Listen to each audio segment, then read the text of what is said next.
ডুবুরি হিসাবে সমুদ্রে নামার পর যখন আমি পথ হারিয়ে একটা গোপন গুহায় আটকে গেলাম এবং শ্বশুরজিও সেখানে ঢুকলেন, তিনি আমার অক্সিজেন মাস্ক খুলে নিজের মাস্ক আমার মুখে লাগিয়ে এমন একটা প্রস্তাব দিলেন যা শুনে আমার মাথা ঘুরে গেল। এই বছর শ্বশুরজি সবাইকে নিয়ে আন্দামানে নিয়ে গেলেন। সেখানে স্কুবা ডাইভিংয়ের ব্যবস্থা করা হলো। আমি প্রথমবার ডাইভিং করছিলাম, তিনিও আমার সাথে নামলেন। পানির নিচে অসাধারণ দৃশ্য, রঙিন মাছ, প্রবাল। হঠাৎ একটা স্রোত আমাকে টেনে নিয়ে গেল। আমি একটা গুহার মধ্যে ঢুকে পড়লাম। গুহার ভেতর নীল আলো, খুব সুন্দর কিন্তু ভয়ঙ্কর। শ্বশুরজি আমাকে অনুসরণ করে গুহায় ঢুকলেন। তিনি আমার হাত ধরলেন, ইশারায় বললেন, চিন্তা করো না। আমরা গুহার ভেতর একটু এগোলাম। হঠাৎ একটা জায়গায় দেখলাম গুহা উপরে উঠে গেছে। পানির স্তর শেষ, ওপরে বাতাস। আমরা উপরে উঠলাম, মাস্ক খুললাম। এটা একটা বন্ধ গুহা, চারপাশ পাথর, শুধু পানির ভাগ দিয়ে নীল আলো আসছে। তিনি বললেন, আমরা নিরাপদ আছি, কিছুক্ষণ এখানে থাকতে হবে। আমি চারপাশে তাকালাম, অদ্ভুত সুন্দর। তিনি পাথরের উপর বসে পড়লেন, বললেন, জানো, এই জায়গাটা ঠিক আমাদের সম্পর্কের মতো, লুকানো, গোপন, কিন্তু সুন্দর। আমি বুঝতে পারলাম না কি বলছেন। তিনি আমার কাছে এলেন, বললেন, আমি তোমার সাথে এখানে আটকে পড়ে খুশি। মনে হচ্ছে এটা ভগবানের ইশারা, আমরা দুজনকে এখানে পাঠিয়েছেন। তিনি আমার 2 হাত ধরলেন, বললেন, চলো আমরা এখানেই থেকে যাই, বাইরের দুনিয়া ভুলে যাই। এই গুহাই আমাদের ঘর। তুমি আমার বউ, আমি তোমার স্বামী। আমি হাসতে চেষ্টা করলাম, ভাবলাম মজা করছেন, কিন্তু তার চোখ দেখে বুঝলাম সিরিয়াস। তিনি বললেন, আমি জানি কিভাবে এখানে বেঁচে থাকা যায়। মাছ ধরব, পানি ফিল্টার করব, শুধু তোমাকে চাই। তিনি আমাকে জড়িয়ে ধরলেন, বললেন, এই নীল আলোয় তোমাকে দেখছি, তুমি একজন দেবীর মতো লাগছ। বলো হ্যাঁ, আমরা এখানেই শুরু করি সবকিছু। আমার সারা শরীরে অদ্ভুত কম্পন, এত রোম্যান্টিক পরিবেশ, এত অনন্য প্রস্তাব। মনে মনে একটা পাগলামো ইচ্ছা জাগল, কিন্তু মুখে বললাম, বাবা আপনি ঠিক আছেন তো? চলুন বাইরে যাই, সবাই চিন্তা করছে। এই গল্পটি সম্পূর্ণ শুনলে আপনাদের পানি অটোমেটিক বের হয়ে যাবে, সো যত দ্রুত সম্ভব হাতের কাছে টিস্যু নিয়ে বসে পড়ো। বিছানার চাদর যেন নষ্ট না হয় সেটা সম্পূর্ণ খেয়াল রাখার অনুরোধ জানিয়ে গল্পটি এবার শুরু করব। তার আগে সর্বশেষ অনুরোধ, দয়া করে এমন পানি বের করার গল্প নিয়মিত শুনতে আমাদের চ্যানেলটি সকলেই সাবস্ক্রাইব করুন। ধন্যবাদ। হ্যালো বন্ধুরা, আমার নাম মেঘনা সেনগুপ্তা। আমার বয়স 41 বছর। আমার স্বামীর নাম দেবব্রত সেনগুপ্তা, বয়স 44 বছর। আমাদের 2 সন্তান, অভিজিৎ আর তানিয়া। অভিজিৎ 18 বছর বয়সী, কলেজে পড়ে। তানিয়া 13 বছর বয়সী, স্কুলে যায়। আমার শ্বশুরবাড়ি খুব ধনী পরিবার। শ্বশুরজির নাম রঞ্জিত কুমার সেনগুপ্তা। উনি একজন বিখ্যাত ব্যবসায়ী, তার বয়স 66 বছর। শাশুড়ির নাম মাধবী দেবী, ওনার বয়স 64 বছর। আমরা কলকাতায় থাকি। শ্বশুরবাড়ির বাড়িটা আলিপুরে, খুব বড় বাড়ি। আমার স্বামী তাদের একমাত্র ছেলে।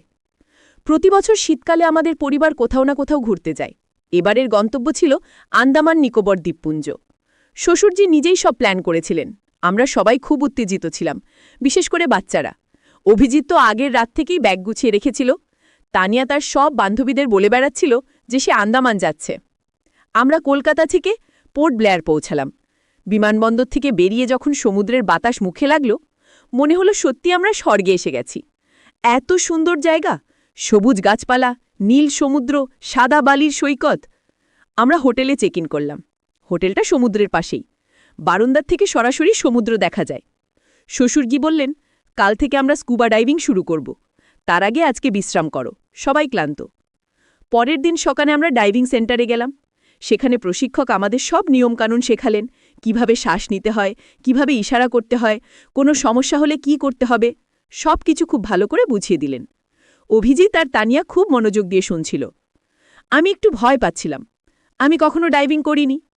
আমার স্বামী আমার হাত ধরে বলল, চিন্তা করো না, আমি তোমার সাথে থাকব। শ্বশুরজিও বললেন, মেঘনা তুমি আমার সাথে নামো, আমি তোমাকে দেখব। শ্বশুরজি আগেও অনেকবার ডাইভিং করেছেন, উনি একজন অভিজ্ঞ ডুবুরি, তাই সবাই ভরসা করে ওনার সাথে যায়। আমিও মনে মনে একটু নিশ্চিন্ত হলাম। আমরা নৌকা করে একটা নির্দিষ্ট জায়গায় গেলাম। সেখানে পানি খুব গভীর, নিচে প্রবাল প্রাচীর আছে, অনেক রঙিন মাছ আছে। আমরা সবাই ডাইভিং স্যুট পরলাম। অক্সিজেন সিলিন্ডার পিঠে বাঁধলাম, মাস্ক লাগালাম। শ্বশুরজি প্রথমে নামলেন, তারপর আমার স্বামী দেবব্রত, তারপর অভিজিৎ। প্রত্যেকের সাথে একজন করে প্রশিক্ষক ছিল। শাশুড়ি আর তানিয়া নৌকাতেই থাকল। তানিয়া এখনো ছোট, তাই ওকে যেতে দেওয়া হয়নি। শাশুড়ি ডাইভিং করতে পারেন না। এবার আমার পালা। আমি গভীর শ্বাস নিলাম। শ্বশুরজি আমার পাশে এসে বললেন, ভয় পেও না, আমি তোমার হাত ধরে রাখব, তুমি শুধু শ্বাস নাও, বাকি সব আমার উপর ছেড়ে দাও। আমি মাথা নাড়ালাম, তারপর আস্তে আস্তে পানিতে নামলাম। প্রথমে খুব অদ্ভুত লাগল, কান দিয়ে একটা চাপ অনুভব করলাম, কিন্তু ধীরে ধীরে স্বাভাবিক হয়ে গেলাম। শ্বশুরজি আমার হাত ধরে আছেন, তার সাথে আস্তে আস্তে নিচে নামতে থাকলাম। পানির নিচে দৃশ্য একদম অন্যরকম। মনে হচ্ছিল যেন আমি অন্য কোনো পৃথিবীতে এসে গেছি। চারদিকে নীল পানি, সূর্যের আলো পানির ভেতর দিয়ে এসে একটা জাদুকরী আবহাওয়া তৈরি করেছে। অসংখ্য রঙিন মাছ আমাদের চারপাশে সাঁতার কাটছে, কেউ হলুদ, কেউ লাল, কেউ নীল। কিছু মাছ এত ছোট যে আমার আঙ্গুলের মতো, আবার কিছু মাছ এত বড় যে আমার চেয়েও বড়। প্রবাল প্রাচীর দেখে আমি অবাক হয়ে গেলাম। এত সুন্দর, কত রকমের আকার, কোনোটা গাছের মতো, কোনোটা ফুলের মতো, আবার কোনোটা পাথরের মতো। সব রঙের প্রবাল, গোলাপি, বেগুনি, সবুজ, অমলা। মনে হচ্ছিল যেন একটা জীবন্ত বাগান। শ্বশুরজি আমাকে একটা বড় কচ্ছপ দেখালেন। কচ্ছপটা খুব ধীরে ধীরে সাঁতার কাটছিল। আমি হাত দিয়ে ছুঁড়ে দেখতে চাইলাম, কিন্তু শ্বশুরজি ইশারায় বললেন না। তিনি ব্যাখ্যা করলেন যে সামুদ্রিক প্রাণীদের স্পর্শ করা উচিত নয়, এতে ওদের ক্ষতি হতে পারে। আমরা আরও গভীরে গেলাম। আমার চারপাশে এখন অসংখ্য মাছের ঝাঁক। কিছু মাছ আমার খুব কাছে এসে ঘুরে ঘুরে যাচ্ছে, মনে হচ্ছিল ওরা আমার সাথে খেলা করছে। আমি হাত নাড়ালাম, মাছগুলো সরে গেল, আবার ফিরে এলো। হঠাৎ আমি অনুভব করলাম একটা শক্তিশালী স্রোত। পানির একটা ঢেউ আমাকে টেনে নিয়ে যাচ্ছে। আমি শ্বশুরজির হাত ধরার চেষ্টা করলাম, কিন্তু আমার হাত তার হাত থেকে ছুটে গেল। আমি তার দিকে তাকালাম, তিনি ইশারা করছেন, কিছু বলছেন, কিন্তু আমি বুঝতে পারছি না। স্রোত আমাকে খুব দ্রুত টেনে নিয়ে যাচ্ছে। আমি সাঁতার কাটার চেষ্টা করছি, কিন্তু কিছুতেই কিছু হচ্ছে না। স্রোত অনেক শক্তিশালী। আমি ভয় পেয়ে গেলাম, মনে হলো আমি হারিয়ে যাচ্ছি। হঠাৎ আমি দেখলাম সামনে একটা গুহার মতো খোলা জায়গা। স্রোত আমাকে সোজা সেই গুহার দিকে নিয়ে যাচ্ছে। আমি বাধা দেওয়ার চেষ্টা করলাম, কিন্তু পারলাম না। আমি গুহার ভেতর ঢুকে পড়লাম। গুহার ভেতর অন্ধকার, কিন্তু ধীরে ধীরে আমার চোখ অভ্যস্ত হয়ে এলো। আমি দেখলাম গুহার দেওয়ালে একটা অদ্ভুত নীল আলো। এই আলো কোথা থেকে আসছে আমি বুঝতে পারছি না। কোনো সূর্যের আলো নয়, অন্য কিছু। আমি চারপাশে তাকালাম। এই গুহা খুব বড়, আমি কোন দিকে যাব বুঝতে পারছি না। হঠাৎ আমি শ্বশুরজিকে দেখলাম, তিনিও গুহার ভেতর ঢুকেছেন। তিনি আমাকে খুঁজছেন। আমি হাত নাড়ালাম, তিনি আমাকে দেখলেন, আমার কাছে সাঁতরে এলেন, আমার হাত ধরলেন। তিনি ইশারায় জিজ্ঞেস করলেন আমি ঠিক আছি কিনা। আমি মাথা নাড়ালাম। তারপর তিনি ওপরের দিকে ইশারা করলেন। আমি বুঝলাম তিনি বলছেন ওপরে যেতে। আমরা দুজনে একসাথে ধীরে ধীরে ওপরে উঠতে থাকলাম। আমি লক্ষ্য করলাম যে গুহার একটা জায়গায় পানি শেষ হয়ে গেছে, ওপরে বাতাস। আমরা সেই জায়গার দিকে সাঁতরে গেলাম, তারপর মাথা পানির ওপরে তুললাম। সত্যিই বাতাস। আমি মাস্ক খুললাম, গভীর শ্বাস নিলাম। শ্বশুরজিও মাস্ক খুললেন, বললেন তুমি ঠিক আছো, ভয় পেও না, আমরা ওপরে উঠি। আমরা গুহার একটা পাথরের উপর উঠলাম, চারপাশে তাকালাম। এটা একটা বন্ধ গুহা, কোথাও কোনো খোলা জায়গা নেই, শুধু নিচে পানির ফাঁক দিয়ে নীল আলো আসছে, আর দেওয়ালে সেই অদ্ভুত উজ্জ্বল নীল আলো। আমি শ্বশুরজির দিকে তাকালাম, বললাম এখন কি করব, আমরা কিভাবে বাইরে যাব? শ্বশুরজি বললেন চিন্তা করো না, আমরা বাইরে যাব, তবে একটু সময় লাগবে। প্রথমে আমাদের বিশ্রাম নিতে হবে, তারপর আমরা পথ খুঁজব। আর যদি আমরা পথ না খুঁজে পাই, তাহলে নৌকা থেকে উদ্ধারকারী দল আসবে, ওরা আমাদের খুঁজে নেবে। আমি একটু নিশ্চিন্ত হলাম। শ্বশুরজি সবসময় সব কিছু ভালো করে বোঝেন, উনি কখনো ভুল সিদ্ধান্ত নেন না। আমি তার উপর ভরসা করতে পারি। আমরা পাথরের উপর বসলাম। আমি গুহার চারপাশে তাকালাম। সত্যিই অদ্ভুত সুন্দর জায়গা। দেওয়ালে যে নীল আলো, সেটা এত উজ্জ্বল যে পুরো গুহাটা আলোকিত। আমি হাত দিয়ে দেওয়াল স্পর্শ করলাম। দেওয়াল ভেজা, কিন্তু আলোর উৎস কি সেটা বুঝতে পারছি না। শ্বশুরদি বললেন এই আলো বায়োলুমিনেসেন্স, এক ধরনের জীবাণু যেগুলো নিজে থেকে আলো তৈরি করে। সমুদ্রে অনেক জায়গায় এই ধরনের জীবাণু পাওয়া যায়, এগুলো খুব বিরল। আমি বললাম কি সুন্দর, মনে হচ্ছে যেন একটা রূপকথার জগৎ। শ্বশুরজি হাসলেন, বললেন, হ্যাঁ, সত্যি রূপকথার মতো। তুমি জানো, এই ধরনের গুহা খুব কম মানুষ দেখেছে। আমরা খুব ভাগ্যবান যে এখানে এসেছি। আমি বললাম, কিন্তু আমরা তো আটকে গেছি। শ্বশুরজি বললেন, আটকে যাওয়াটাই তো অ্যাডভেঞ্চার। যদি সব কিছু মসৃণভাবে চলতো তাহলে মজা কোথায়? জীবনে কিছু অপ্রত্যাশিত ঘটনা থাকা দরকার, এতে জীবন রোমাঞ্চকর হয়। আমি শ্বশুরজির কথা শুনে একটু অবাক হলাম। উনি সবসময় এরকম ইতিবাচক, যে কোনো পরিস্থিতিতে ভালো দিকটা খুঁজে বের করেন। এজন্যই উনি এত সফল ব্যবসায়ী। শ্বশুরজি হঠাৎ গুহার এক কোণের দিকে ইশারা করলেন, বললেন, ওই দেখো, ওখানে কি আছে? আমি তাকালাম, দেখলাম গুহার এক কোণে একটা পাথরের স্তূপ। কিন্তু এই স্তূপ দেখতে স্বাভাবিক নয়, মনে হচ্ছে কেউ ইচ্ছে করে এভাবে সাজিয়ে রেখেছে। আমরা দুজনে সেই কোণের দিকে গেলাম। কাছে গিয়ে দেখলাম এটা শুধু পাথরের স্তূপ নয়, এটা একটা চিহ্ন। পাথরগুলো একটা নির্দিষ্ট আকারে সাজানো, একটা তীরের মতো। তীরটা গুহার একটা নির্দিষ্ট দিকে ইশারা করছে। শ্বশুরজি বললেন, কেউ এখানে এসেছিল এবং সে একটা চিহ্ন রেখে গেছে। এটা একটা পথের ইঙ্গিত। আমি বললাম, তার মানে আমরা একা নই, আগেও কেউ ওই গুহায় এসেছিল। শ্বশুরজি বললেন, হ্যাঁ, এবং সে বেরিয়ে গিয়েছিল, না হলে চিহ্ন রেখে যেত না। চলো, আমরা এই তীর যেদিকে ইশারা করছে সেদিকে যাই। আমরা আবার পালিতে নামলাম, মাস্ক পরলাম, তারপর যেদিকে তীর ইশারা করছিল সেদিকে সাঁতার কাটতে থাকলাম। গুহার সেই অংশটা আমরা আগে খেয়াল করিনি। এটা একটা সরু সুড়ঙ্গ। আমরা এক এক করে সুড়ঙ্গের ভেতর ঢুকলাম। সুড়ঙ্গের ভেতর অন্ধকার। আমি শ্বশুরজির হাত শক্ত করে ধরে রাখলাম। আমরা আস্তে আস্তে এগিয়ে চললাম। হঠাৎ সুড়ঙ্গ শেষ হয়ে গেল।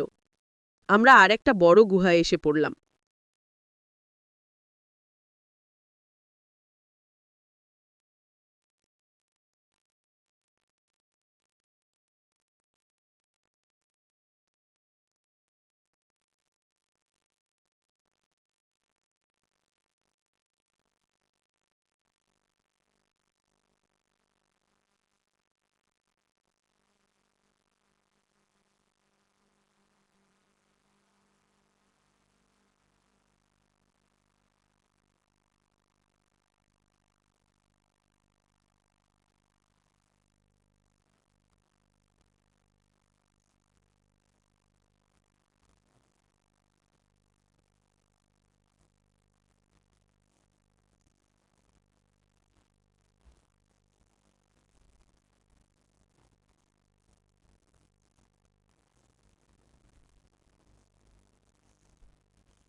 আমরা দুজনে মিলে পাথরগুলো সরানো শুরু করলাম।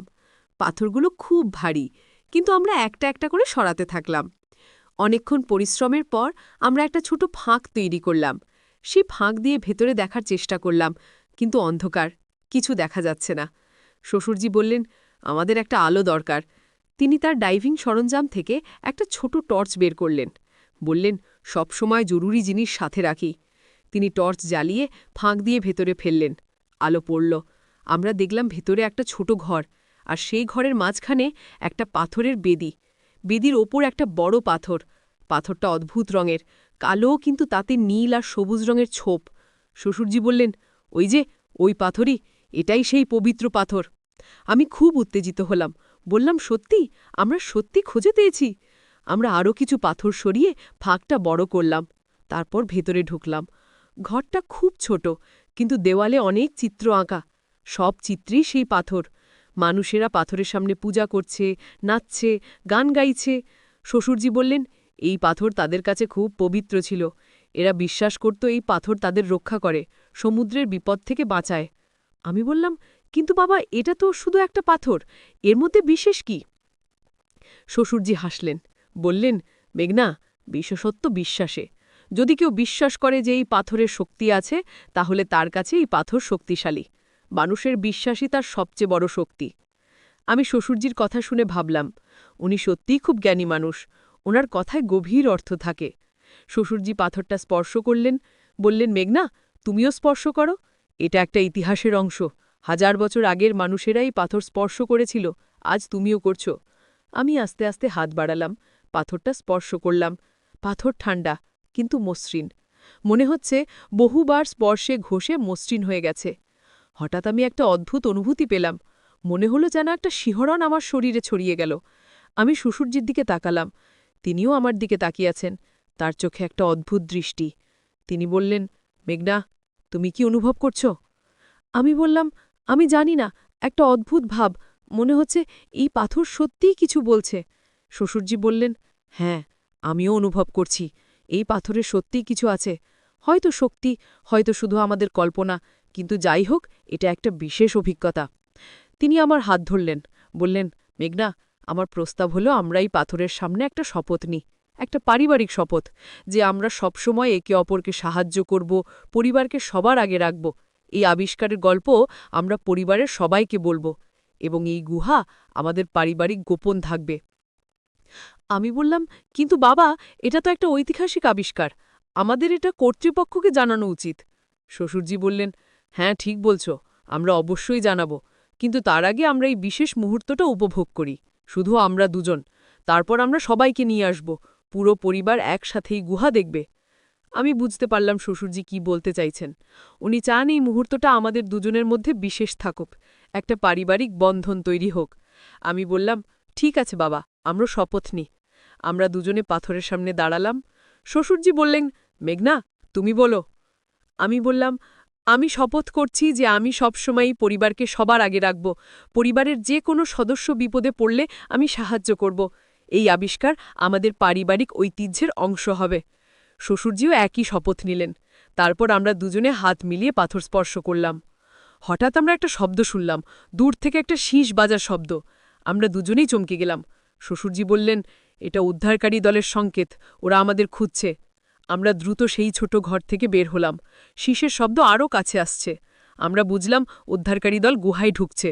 শ্বশুরজি বললেন, চলো, আমরা সেই জায়গায় যাই যেখান থেকে আমরা প্রথমেই গুহায় ঢুকেছিলাম। আমরা দ্রুত সাঁতরে সেই জায়গায় গেলাম। দেখলাম 3 জন ডুবুরি আমাদের খুঁজছে। তারা আমাদের দেখে হাত নাড়ালো, আমরাও হাত নাড়ালাম। একজন ডুবুরি আমাদের কাছে এলো, ইশারায় জিজ্ঞেস করল আমরা ঠিক আছি কিনা। আমরা মাথা নাড়ালাম। তারপর তারা আমাদের গুহার থেকে বের করে আনলো। বাইরে সবাই অপেক্ষা করছিল। আমার স্বামী দেবব্রত, ছেলে অভিজিৎ, শাশুড়ি, মেয়ে তানিয়া, সবাই খুব চিন্তিত ছিল। আমাদের দেখে সবাই ছুটে এলো। দেবব্রত আমাকে জড়িয়ে ধরল, বলল, তুমি ঠিক আছো? আমি খুব ভয় পেয়ে গিয়েছিলাম। অভিজিৎ বলল, মা, তুমি কোথায় ছিলে?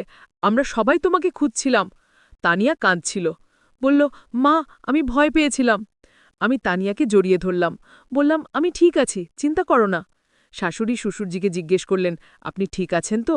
শ্বশুরজি হাসলেন, বললেন, আমি একদম ঠিক আছি, বরং একটা দুর্দান্ত অ্যাডভেঞ্চার হলো। নৌকায় ফিরে যাবার পথে শ্বশুরজি সবাইকে গল্প বললেন, গুহার কথা, প্রাচীন চিত্রের কথা, পবিত্র পাথরের কথা, সবাই অবাক হয়ে শুনছিল। অভিজিৎ বলল, দাদু, তাহলে সেখানে সত্যি একটা প্রাচীন সভ্যতার চিহ্ন আছে? শ্বশুরজি বললেন, হ্যাঁ, এবং আমরা এটা আবিষ্কার করেছি। এটা আমাদের পরিবারের একটা বিশেষ মুহূর্ত। দেবব্রত বলল, বাবা, আমাদের এটা কর্তৃপক্ষকে জানানো উচিত। শ্বশুরজি বললেন, অবশ্যই, আমরা হোটেলে ফেরার পর স্থানীয় প্রত্নতত্ত্ব বিভাগে জানাব। এটা একটা গুরুত্বপূর্ণ আবিষ্কার। শাশুড়ি বললেন, কিন্তু আপনারা দুজনে বিপদে পড়তে পারতেন। শ্বশুরজি বললেন, জীবনে কিছু ঝুঁকি নিতে হয়, আর আমরা তো শেষ পর্যন্ত ভালোই আছি, বরং একটা অনিবিশ্বাস্য অভিজ্ঞতা হলো। হোটেলে ফেরে আমরা সবাই বিশ্রাম নিলাম। সন্ধ্যায় শ্বশুরজি স্থানীয় প্রত্নতত্ত্ব বিভাগে ফোন করলেন, তাদের পুরো ঘটনা বললেন। তারা খুব উত্তেজিত হল। পরের দিন সকালেই একটা দল আসার কথা বলল। পরের দিন সকালে একদল প্রত্নতত্ত্ববিদ এলো। তাদের সাথে আমরা সবাই আবার সেই জায়গায় গেলাম। এবার শুধু শ্বশুরজি আর আমি নয়, পুরো দল গুহায় ঢুকল। তারা গুহাটা ভালো করে পরীক্ষা করল, ছবি তুলল, চিত্রগুলো পড়ার চেষ্টা করল। প্রধান প্রত্নতত্ত্ববিদ বললেন, এটা একটা অসাধারণ আবিষ্কার। এই গুহা অন্তত 2000 বছরের পুরনো। এই চিত্রগুলো আমাদের অনেক কিছু শেখাবে প্রাচীন সামুদ্রিক জীবন সম্পর্কে। তিনি শ্বশুরজিকে বললেন, আপনি একজন সৌভাগ্যবান মানুষ, এই ধরনের আবিষ্কার খুব রেরো, আপনার নাম ইতিহাসে লেখা হবে।